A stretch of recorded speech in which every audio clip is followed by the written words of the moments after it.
Hallo meine Lieben und willkommen zu einem neuen Video. Wir haben euch wieder mitgenommen so ein bisschen im Alltag und es geht direkt los. Medium hat mit ihrer Cousine Zimtschnecken gemacht, die hatten da Lust drauf, haben das Ganze ganz alleine gemacht. War aber ein Rezept, das war gar nicht nach meinem Geschmack. Jeder hat ja einen anderen Geschmack, aber diese Zimtschnecken, die Mädels haben danach aber auch zugegeben, die waren extrem süß. Also da ist ja Baklava nichts dagegen. Das war, glaube ich, so ein amerikanisches Rezept oder so, weil es war einfach unglaublich viel Zucker. Also im Hefeteig Zucker, dann natürlich kommt ja diese Zimt-Zucker-Butter-Mischung ja nochmal, die in den Hefeteig reingeschmiert wird. Und dann obendrauf noch diese Puderzucker-Frischkäse-Glasur und da kam sogar noch Butter rein. Also wirklich, ich will gar nicht wissen, wie viel Kalorien das Ganze hatte. Ich sag jetzt schon mal, sorry, falls sich meine Stimme ein bisschen komisch anhört, aber ein Teil von uns ist ein bisschen erkältet. Ja, klar, sobald das Wetter hier kühler wird, geht's direkt los. Aber Alhamdulillah, es könnte schlimmer sein. Es ist so eine leichte Erkältung und ich habe Halskratzen. Auf jeden Fall, ja, werde ich euch das Rezept auch gar nicht teilen. Ich finde, da gibt es viel, viel bessere. Wir haben zum Beispiel gestern nochmal Zimtschnecken gemacht, beziehungsweise Medium, weil sie so Lust drauf hatte. Die findet sie aktuell besonders lecker und da hat sie ein Rezept von Kikis Kitchen genommen und die waren lecker. Also war mir immer noch ein bisschen zu süß, da hätte ich in die Glasur ein bisschen weniger Zucker reingemacht.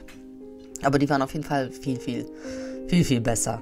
Also falls ihr da ein Zimtschneckenrezept sucht, könnt ihr ja da bei der Kiki vorbeischauen. Das fanden wir jetzt gut, das Rezept. Ansonsten, ja, sorry, dass letzte Woche kein Video kam. Aber ja, passiert halt manchmal. Manchmal ist mir doch ein bisschen alles zu viel. Ich hänge wirklich mit sehr vielen Sachen aktuell ja zurück. Ich habe so viel, ja, das ist eigentlich immer der Struggle, den, glaube ich, jede Mama hat. Hausarbeit und so weiter. Die Kids sind auch nächste Woche jetzt auf Klassenfahrt, fast alle. Und dementsprechend mussten wir diese Woche auch nochmal viel erledigen. Wir haben ja nächstes Wochenende Hochzeit, also der Cousin der Kinder, also der Neffe meines Mannes, Neffe von Hikmet, wird heiraten. Und ja, dementsprechend war auch nochmal zu gucken mit Kleidern und so weiter, aber das seht ihr auch im Laufe des Videos. Hier haben wir auf einen Teil beziehungsweise die Mädels haben auf einen Teil der Zimtschnecken noch ein bisschen Apfelkompott, also ich hatte das letztes Jahr eingekocht, einfach so Apfelstücke in Zimtzucker noch raufgemacht und ich fand, die waren richtig lecker, also weil da hat der Apfel natürlich so ein bisschen mit der Säure nochmal so eine Frische reingegeben. Das war sehr, sehr lecker. Aber ansonsten, wie gesagt, das war unglaublich Riesenzuckerbombe. Na, also, wer Baklava kennt, da war Baklava irgendwie nichts dagegen.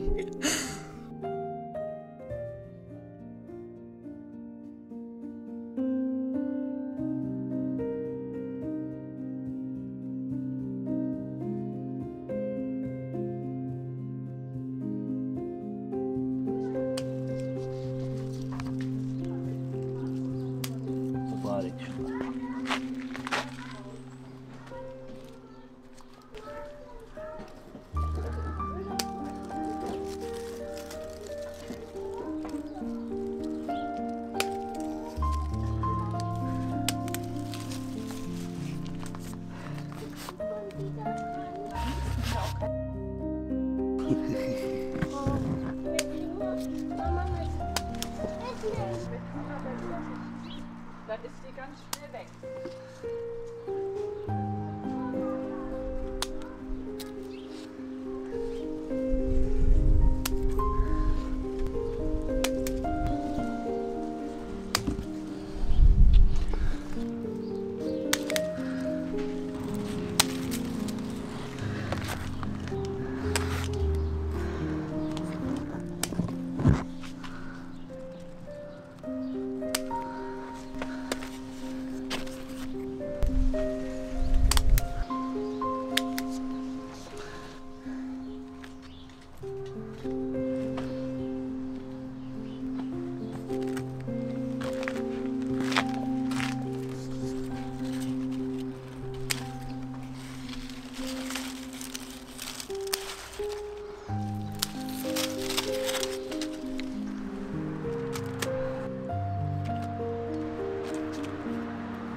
Wie ihr gesehen habt, haben wir immer noch richtig viele Tomaten. Also es ist wirklich dieses Jahr richtig, richtig schön. Es ist ja auch das erste Jahr, dass wir die Tomaten eben mit der Überdachung haben, die mein Mann eben dieses Jahr gebaut hat. Dementsprechend war die diesjährige Tomatenernte noch mal besser und wir haben immer noch ganz viel Tomaten. Wir essen natürlich ganz, ganz viel. Ich packe immer Tomaten auch in viele Gerichte mit rein, wenn ich koche. Aber ja, immer wenn ich schon denke, oh, jetzt wird es zu viel, dann koche ich was ein, mache ich irgendwas oder wie in dem Fall auch schneide ich die Tomaten etwas klein und tue sie einfach ins Gefrierfach. Das kann man dann einfach so, wenn man einfach gestückelte Tomaten braucht, in jedes Essen dann so gefroren reinhauen. Und dann habe ich wieder neuen Joghurt gemacht und wollte euch hier nochmal kurz mitnehmen, weil ich 2 Sachen anders mache. Und ich habe ja auch ein ganzes Video, also ein komplettes Rezeptvideo, wie ich den Joghurt mache. Das verlinke ich euch auch nochmal in die Infobox. Ich sage es ja immer wieder, ich weiß nicht, warum ich nicht schon früher angefangen habe, Joghurt selber zu machen. Wir essen so viel Joghurt und das ist wirklich super easy. Also es kann wirklich jeder machen. Und ich mache da immer eine Menge aus, glaube ich, 5 Litern. Ja, und das reicht für uns so für eine Woche, würde ich sagen, 1,5, kommt immer drauf an, für was ich so den Joghurt verwende. Die Kinder essen auch sehr gerne so Joghurt mit etwas Müsli auch und dementsprechend geht es manchmal schneller leer und manchmal ein bisschen weniger. Ich will auch mal, das mache ich vielleicht in den nächsten Joghurt, auch mal so einen Becher Sahne mit reinmachen, dann ist es ja nochmal so ein Sahnejoghurt, ne? Das will ich auch mal machen, das habe ich nicht gemacht. Ich mache halt immer normal meinen klassischen Joghurt mit 3,8% fettiger Milch. Und was ich hier jetzt eben anders mache, ist eigentlich ist doch nur eine Sache, nicht 2. Ich fülle den Joghurt gerne in die Weggläser ein. Die sind auch verlinkt. Die findet ihr auch in meinem Amazon-Shop. Der ist auch immer in der Infobox verlinkt. Die gibt es ja in verschiedenen Größen. Und ich tue den Joghurt dann immer in meinen kleinen Mini-Backofen. Ich mache den kurz so ein bisschen warm auf 50 Grad, dass es so ungefähr die Temperatur von der Milch hat. Und dann bleibt er da einfach stehen. Also der ist nicht an oder so, der Backofen, ne? Das ist halt nur so, dass das dann so ein bisschen länger die Wärme halten kann. Ihr könnt aber das Ganze auch irgendwie einfach warm einpacken, abdecken. Das geht natürlich auch. Also es muss jetzt nicht im Backofen stehen, aber ich finde es halt so ganz praktisch. Und was ich jetzt eben anders mache, ist dass ich den Joghurt also meiner steht immer 6 bis 8 Stunden im Backofen. Also es kommt immer drauf an, ihr müsst halt mal gucken, ne? Wenn das in einem größeren Topf ist, dann muss er vielleicht ein bisschen länger stehen. In kleineren Gläsern ist er schneller fertig, aber das sieht man dann auch. Aber dass ihr wisst, desto länger er einfach steht, desto mehr Säure entwickelt der Joghurt. Also das könnt ihr dann sozusagen den Säuregehalt des Joghurts auch so bestimmen. Und das, was ich jetzt einfach anders mache, ist, dass ich den Joghurt danach in den Kühlschrank stelle, ohne Deckel erstmal. Ich habe früher erstmal die Deckel drauf gemacht und dann in den Kühlschrank und das war's. Aber was ich jetzt eben anders mache, ist, dass der Joghurt in den Kühlschrank ohne Deckel kommt. Dort bleibt er auch nochmal einen halben Tag, manchmal auch einen Tag, weil ich es vergesse. Da ist auch gar nicht so wichtig, ne? Also wichtig ist, dass der halt nochmal eben durchzieht und abkühlt und ohne Deckel ist es halt nochmal besser, weil so wird er noch schön stichfester. Und erst danach mache ich eben die Deckel rauf und hier sieht man auch eben, wie schön stichfest und dennoch cremig der Joghurt ist. Also wirklich, ich bin damit sehr, sehr zufrieden und bleibe jetzt so bei dieser Technik. Ja, kommen wir zurück zu den Tomaten. Da habe ich einfach mal Tomatensauce ein bisschen eingekocht und zwar Tomatensauce Al-Arabiata. Das essen wir sehr, sehr gerne, weil wir haben ja auch viele Chilis im Garten. Und das habe ich alles den Thermomix übernehmen lassen. Ist halt auch praktisch, einfach alles rein. Zwiebeln, Knoblauch, frische Chili und dann eben die ganzen frischen Tomaten. Und der hat mir das Ganze gemixt und eingekocht und dann habe ich es einfach nur noch in die Gläser abgefüllt. Ich habe das auch nicht nochmal gekocht. Also ich weiß nicht, ich bin mir da echt nicht sicher. Das letzte Mal hatte ich die Tomatensauce nochmal eingekocht. Manche sagen, nee, das reicht, wenn die so wirklich heiß abgefüllt sind, dann entsteht ja auch der Vakuum. Also ich habe es auch getestet, das war auch wirklich so. Wir lagern das eh nicht jetzt irgendwie jahrelang. Das wird bei uns eh dann nach ein paar Monaten auf jeden Fall aufgebraucht. Deswegen denke ich, das ist okay so. Ihr könnt ja gerne eure Tipps wie immer in den Kommentaren mitteilen, wie ihr das so macht, ob ihr die Tomatensauce extra nochmal einkocht oder ob ihr das auch einfach nur heiß abfüllt. Ja, das sind so meine Routinen, die ich so im Alltag habe, eben immer irgendwas machen. Aktuell, wie ihr seht, eben immer irgendwas mit dem Gemüse aus dem Garten, immer noch verarbeiten.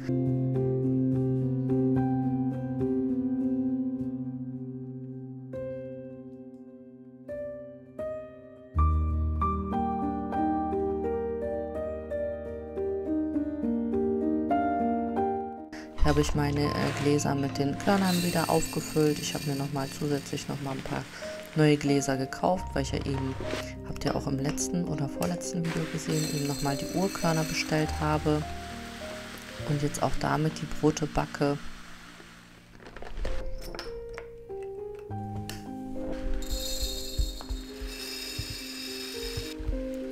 Jetzt ist ja der Sommer vorbei, es war ja zu heiß, um jeden Tag Brote zu backen, aber jetzt bin ich wieder in meinem Rhythmus. Ja, aktuell eigentlich backe ich ja viel von den Vollkornbroten, deswegen reicht, wenn ich immer 2 Brote backe, dann reicht das für 2 Tage, weil von den Vollkornbroten isst man echt nicht so viel.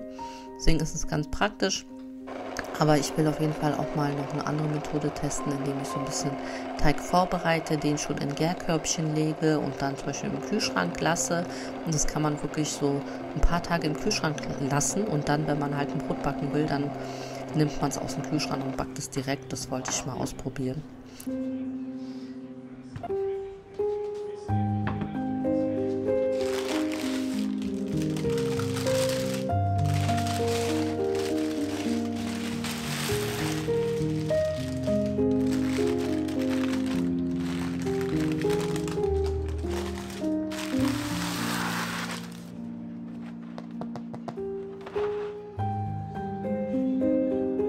Und hier seht ihr schon wieder, ein paar Tage später ist schon wieder neue Tomaten da. Also das ist echt wirklich unglaublich, wie viel da rauskommt.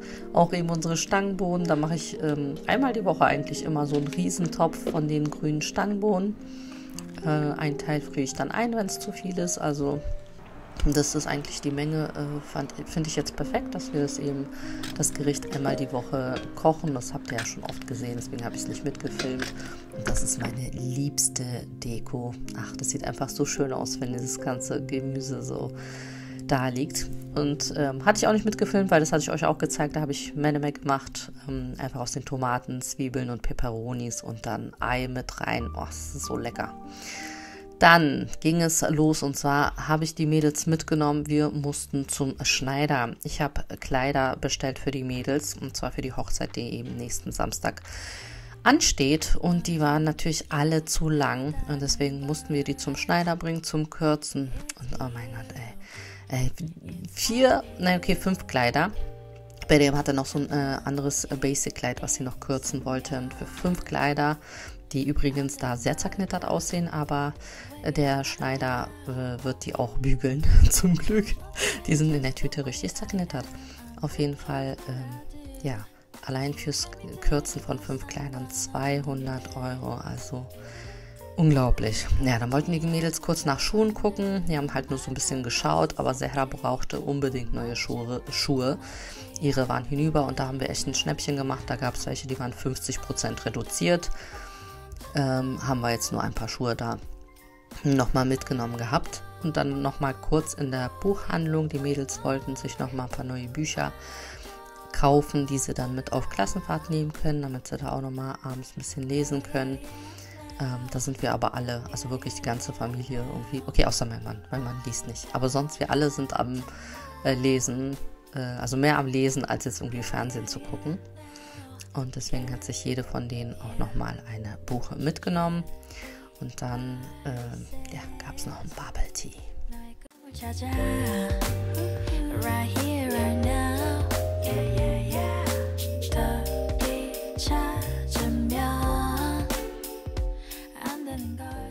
Ja, und am nächsten Tag bin ich dann mit den Jungs los, denn Ahmed, sein Anzug passt nicht mehr. Ich hatte eigentlich vor nicht zu langer Zeit den 3 Jungs Anzüge gekauft und deswegen wollte ich jetzt für die Hochzeit nicht extra nochmal was Neues holen, weil ja, ein Anzug ist halt ein Anzug, ne? Und das ist halt alles nicht günstig und jedes Mal alles neu zu kaufen ist auch nicht so einfach.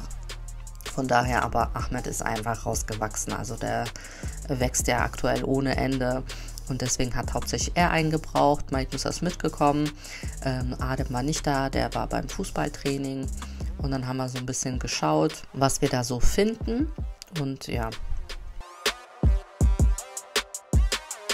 Die Jungs wachsen aktuell einfach so schnell und Mike Musa meint auch, er hat nichts mehr zum Anziehen, weil alles zu klein ist und die sind auch irgendwie so, die wollen so große Sachen tragen, also die mögen es auch, wenn alles so oversize ist, also die mögen nicht, wenn die T-Shirts irgendwie so eng sind und kurz sind oder so, also nur so wie so normale Passform, sage ich jetzt mal, das mögen die gar nicht, die wollen, dass alles irgendwie groß und breit ist. Von daher habe ich gesagt, gut, dann soll Mike Musa auch nochmal ein bisschen gucken. Die teilen sich ja auch ihre Klamotten. Also es ist ja jetzt nicht so, dass jeder irgendwie einzeln was hat, sondern die ziehen schon so gemeinsam die Sachen an. Außer natürlich gibt es Sachen, die Ahmed nicht passen, aber dafür Malik Musa oder Adem passen. Oder andersrum. Und ja, hier hat Mariam denen noch ein Parfüm empfohlen.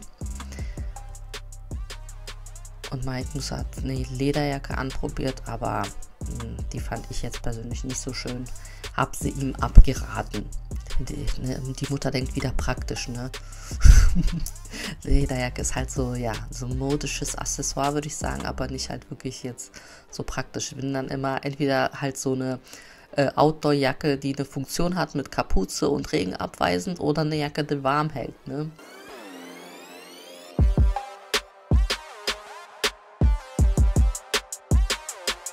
Ahmed hat sich dann für diesen beigen Anzug entschieden.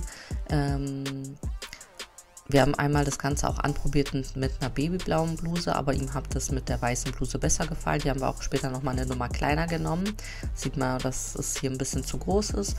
Und dazu einen braunen Gürtel. Und dann haben wir auch nochmal passende Schuhe noch dazu geholt, damit es wirklich, ja, alles dann passt.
Natürlich kriegt man nach dem Shoppen Hunger und wir waren kurz bei unserem liebsten Sushi-Laden, der ist so im Center so offen einfach, aber die machen das direkt so frisch und so lecker und auch noch richtig, ja, preisgünstig, weil Sushi ist ja nicht so günstig, ne?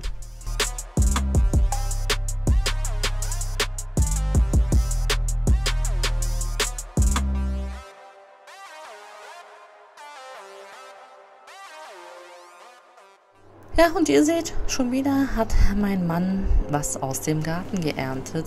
Diesmal waren es Karotten, Aubergine, das war jetzt eine Zucchini noch, wieder Stangenbohnen, also wow, ich bin echt begeistert. Ihr wisst gar nicht aktuell, wie wenig ich so einkaufe, so an Gemüse, ne? Also es macht schon wirklich einen großen Unterschied und viele fragen ja auch, ob ich da irgendwas dabei spare und so. Ich habe das nie so durchgerechnet, weil natürlich ist es viel Arbeitszeit, die man da im Garten investiert, also die mein Mann auf jeden Fall investiert.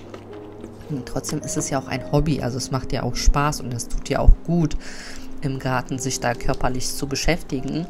Also wenn man jetzt da eben das nicht berechnet, dass es viel Zeit in Anspruch nimmt, kann man da auf jeden Fall, sage ich jetzt mal, was das Finanzielle angeht, definitiv sparen. Aber das ist halt nicht so der Fokus, wo wir drauf gucken. Für uns ist es eher dieser Aspekt, wenn man die Möglichkeit hat, den Platz hat, einfach Dinge einzupflanzen. Es ist einfach, ja, ohne Chemie, ohne irgendwas gesprüht und so weiter und einfach direkt frisch geerntet. Also es ist einfach ein Segen, das zu haben.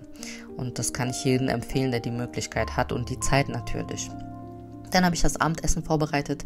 Die Kids haben sich Crispy Chicken gewünscht und Malik Musa meinte, ich soll mal Hühnchen machen mit dieser ganz knusprigen Panade, also mit dieser Cornflakes-Panade. Das habe ich selbst noch nie gemacht. Ich mache mal so klassisch so Hähnchen-Schnitzel mit dieser klassischen Schnitzelpanade. Aber da dachte ich, okay, ich mache das mal gucken, wie es wird. Deswegen hatte ich hier so eine bisschen dickere Panade erstmal hergestellt, also aus Eiern, Milch, Gewürzen und Mehl. Und ich habe so viel Mehl dazu gegeben, bis es wirklich so eine dickere Konsistenz hatte, also schon so ein bisschen Pfannkuchenartig, weil ich wollte halt, dass diese Cornflakes-Stücke da besser dran haften können, weil wenn ich da nur ein Ei eintunke, dann haben die da, glaube ich, nicht so die Möglichkeit, da richtig zu kleben. Deswegen dachte ich mache es mal so. War jetzt alles so nach Augenmaß. Habe dann das Hähnchen da reingepackt und auch erstmal zugedeckt und ein bisschen ziehen lassen, damit die auch Gewürze einziehen. Das könnt ihr auch wirklich so für ein paar Stunden machen. Dann zieht auch nochmal der ganze Geschmack von den Gewürzen schön ein.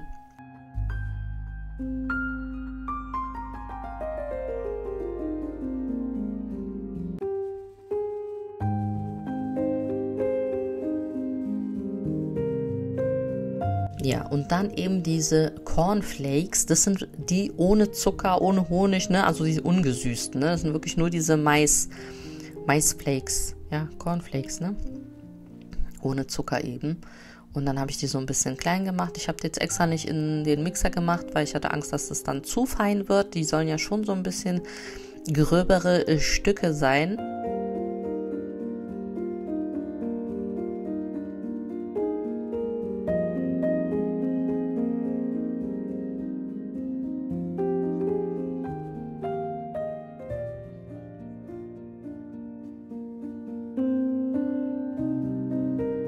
Dazu habe ich dann Kartoffeln-Ecken aus dem Ofen gemacht. Das ist auch immer ganz praktisch. Einfach Kartoffeln in so Ecken geschnitten und das Ganze dann einfach mit Olivenöl, Salz und ich habe so eine Kräutermischung. Das ist einfach so eine, ist extra so Kartoffelecken-Kräutermischung.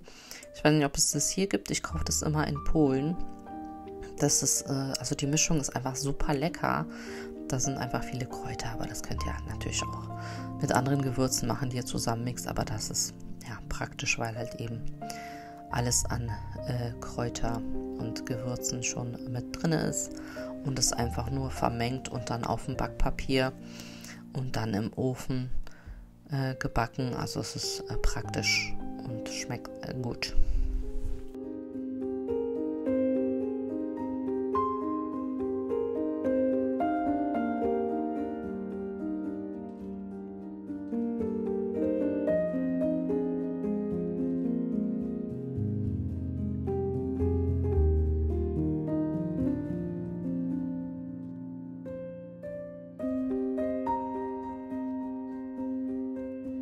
Und bitte beachtet nicht den Backofen, der ist so dreckig. Seit Wochen will ich den Backofen putzen und ich komme einfach nicht dazu.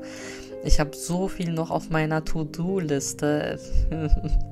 Und meine Schwiegereltern kommen auch noch nächste Woche. Oh, ich habe so viel zu tun. Eigentlich ich bin nicht mehr so pingelig. Ich sage, okay, es muss jetzt alles blitzblank sein, wenn die kommen oder so. Aber ja, es ist für mich, also ich bin halt, ich könnt ihr mal schreiben, wie es euch so geht, aber ich bin's halt, ich brauche dieses saubere und schöne Zuhause für mich, das ist so für meine Psyche.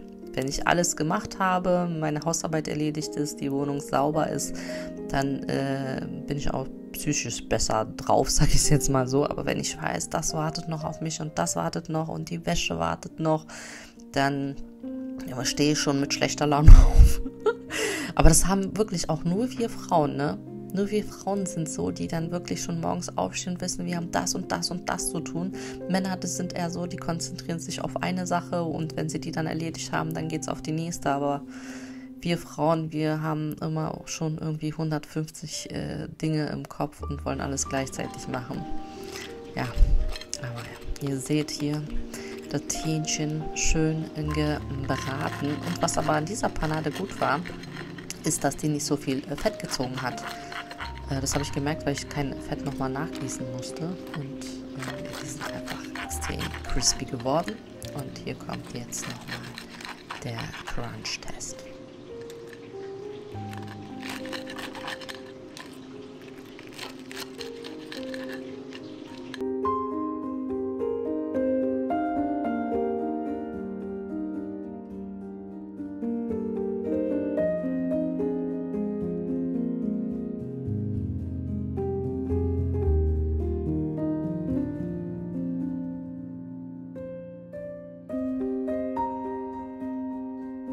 Ja, es war auf jeden Fall super lecker. Den Kids hat es gemundet. Ich kann mir das vorstellen, das auf jeden Fall auch so in einen Burger reinzumachen. Also so richtig Crispy Chicken Burger wäre auch richtig lecker.